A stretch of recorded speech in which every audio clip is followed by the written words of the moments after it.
welcome back. We are back at the Fields Pond Audubon Center, joined again by Nathaniel. Here we are in the thick of winter, but we're surrounded by birds, especially here at Fields Pond. So we're talking bird feeder do's and don'ts. What do you got for us? Absolutely, yeah. So winter is a great time to feed birds. One of the great things about feeding birds in winter is that you will see them a little bit more active at the feeders. It's harder to find food this time of year.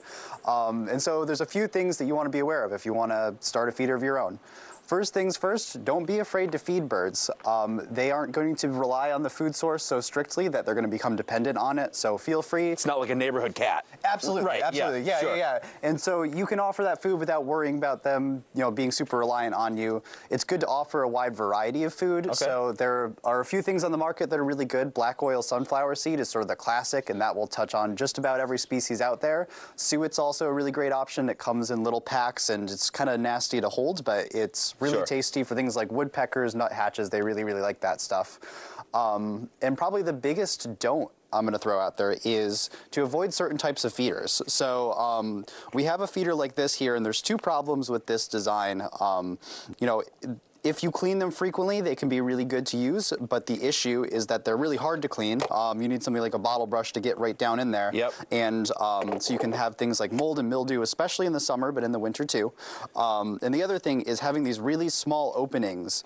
You have potential for the spread of disease. There's a few diseases that are carried by certain birds that can be spread at feeders if you have them rubbing their faces in these tiny openings. So an open face design, something like a hopper feeder that has a tray that they can sit on and they're not shoving their face in a small hole. Yep. It's really, really helpful.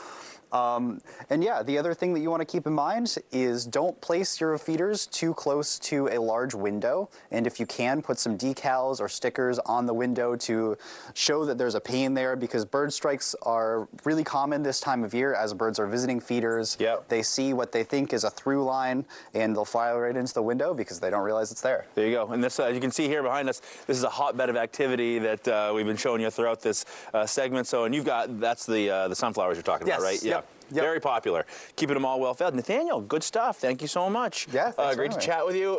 If you want to come check out, they got a bunch of stuff going on here at Fields Pond. Come say hello to them. If you want to see this again, go to our website, wabi.tv. Back with more right after this.